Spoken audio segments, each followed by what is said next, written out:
Fawadhib ala salatil witri, jagalah salat witir, wal duha, dan juga salat duha. Udah kita jelasin.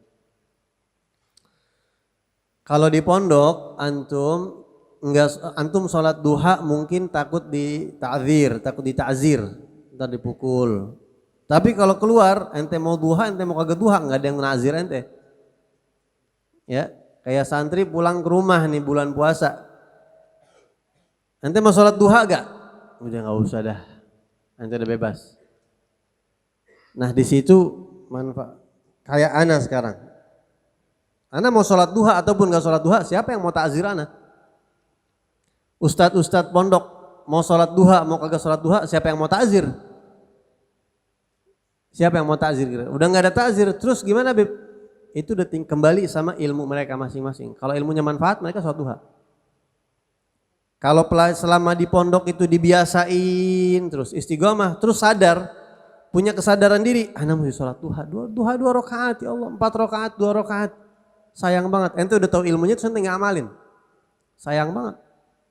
Jadi yang dipukul, yang disuruh itu masih yang belum punya kesadaran. Tapi kalau punya kesadaran, udah nggak perlu dipukul, nggak perlu disuruh. Hatta di luar nggak ada ustadz ya sholat duha. Begitu ya. Jadi sholat apapun yang ente lakukan di pondok, baca ratib. Di pondok ente baca ratib, di luar baca ratib nggak tahu udah, nggak ada yang ngontrol ente udah. Tapi kalau ente punya ilmu manfaat, ente punya kesadaran, al-ilmu yahrusuk, ilmu itu menjaga kamu, kata Imam Ali. Menjaga kita, oh ya baca ratib, oh ya sholat duha, sholat ini, baca ini, baca ini. Ana sendiri di luar, ana bilang kalau ana nggak punya kesadaran, udah ana nggak baca apa-apa di luar, mau ngapain? Lah nggak baca ratib, nggak sholat duha, nggak mau ngajar, nggak mau. Kalau ana nggak punya kesadaran, udah diam aja mau ngapain? Nah, kesadaran itu penting. Ya Allah, sampai kapan mau begini? Nggak baca Quran, ya? Ana nggak baca Quran, siapa yang menegur ana di luar? Ente kira-kira nanti kalau udah besar punya gak perasaan seperti itu? Akhirnya nggak baca Quran puluhan tahun, cuma Ramadan doang, ala kadarnya. Sampai kapan mau kayak begitu?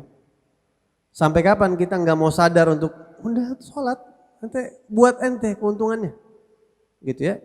Ini dijaga dari kecil. Wa ihya ma bainal isya'ain, dan menghidupkan. Ihya menghidupkan. Maksudnya menghidupkan ini apa? Menghidupkan dengan ibadah. Ma bainal isya'ain, antara sesuatu waktu antara dua isya, yaitu maghrib dan isya. Al-Habib Abdullah Al-Idrus Al-Akbar, beliau mengatakan al-kunuz, kullul kunuz ihya'u ma bainal isya'ain. Harta pusaka, waktu yang paling mahal, waktu yang paling istimewa di antaranya adalah menghidupkan antara maghrib dan isya. Waktu antara maghrib dan isya itu mahal banget. Itu mulia banget. Itu istimewa banget. Jangan sampai disia-siakan. Apalagi diisi pakai maksiat. Jangankan diisi pakai maksiat, diisi pakai yang enggak manfaat aja.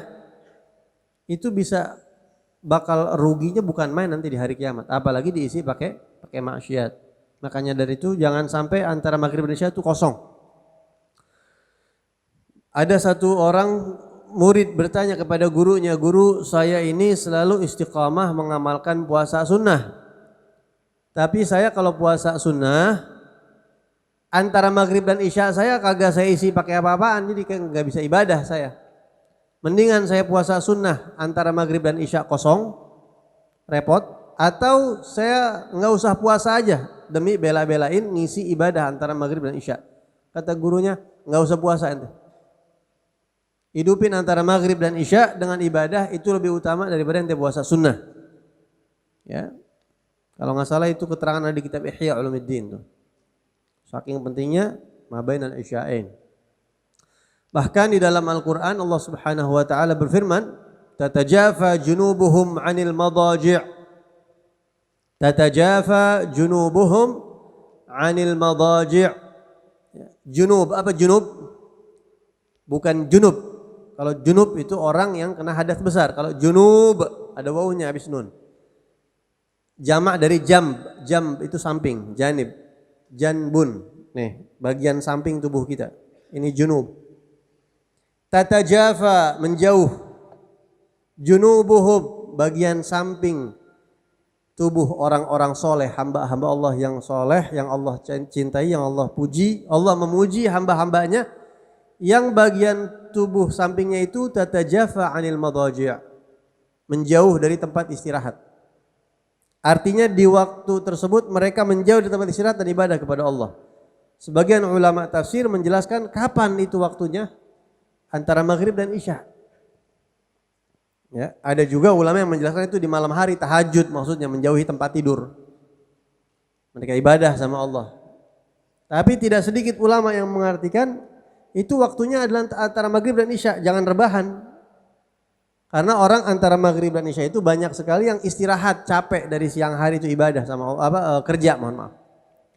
Maka dari itu kalau antum fahami, kita ini sholat 5 waktu, bacaannya keras itu maghrib, isya, subuh, ya kan?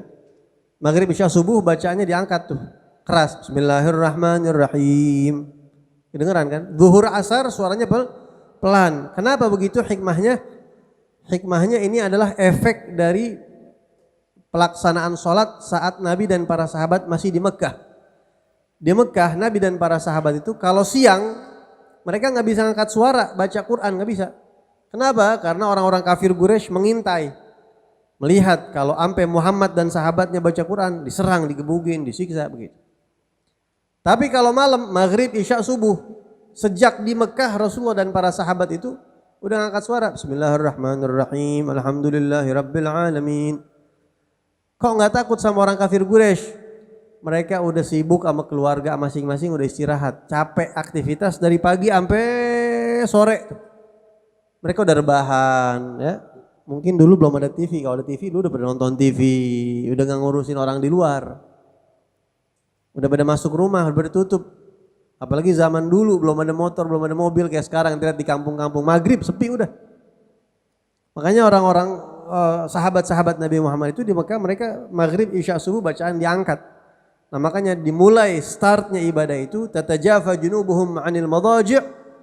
Itu antara maghrib dan isya. Kenapa? Waktu orang pada capek, pada ngasoh, mereka istirahat, sahabat justru bangkit sholat. Sholat awabin, ibadah sama Allah, mengisi antara waktu dan isya, yang mana orang-orang udah pada capek istirahat. Makanya diangkat suara nggak apa-apa, karena udah nggak ada yang mengurus, capek dah selalu mengangkat suara, angkat suara dah. Udah nggak kedengeran, mereka udah ngurusin keluarga dan dirinya masing-masing. Ya, ihya ma bainal isya'ain. Jaga banget tuh. Anak punya Umi Ana Syarifah Salmah itu cerita dulu, zaman dulu orang di Bekasi belum banyak yang punya TV, belum banyak orang yang punya televisi ya dulu. Orang tuh cuma orang-orang kaya aja yang punya TV. Dulu kalau orang punya TV itu sekampung nonton di rumah dia, kayak layar tancap kalau sekarang begitu. Nah dulu Umi Ana minta beliin TV sama nenek beliau, sama jidah beliau, namanya Hubabah Fatmah binti Muhammad bin Muhsin Al-Attas, anak dari Habib Muhammad bin Muhsin Al-Attas yang makamnya di Gubah Bekasi itu. Manggilnya ibu dulu, Bu beli TV dong Bu, kita Bu di sini Bu beli TV. Kata Umi boleh, kata Jidah Fatmah boleh tapi dengan syarat dari maghrib matiin TV, nggak boleh disetel, setelnya siang aja. Begitu. Jadi dulu itu bukan ulama, artinya Hubabah Fatmah ini ya anaknya Habib Muhammad bin Muhsin, anaknya orang soleh, anaknya wali Allah ya. Tapi tahu memang dari abahnya maghrib isya nggak boleh ngapa-ngapain, baca ratib, baca yasin, baca ratib.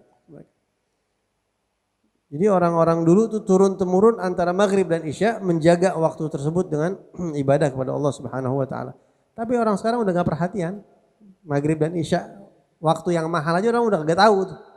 Dianggapnya itu waktu biasa udah maksiat nggak mati. Wal'iyadzubillah min dzalik. Maka dari itu antara maghrib dan isya seorang murid harus dijaga betul. Jaga betul. Ya. Ingat-ingat nih sampai mati antara maghrib isya isi pakai ibadah. Bib kalau ada tamu gimana? Kalau ada tamu yang temuin tamu. Tapi ada kalau ada tamu temuin tamu, kalau ada sahib ikhwanak datang, dia temuin, ajak ngomong.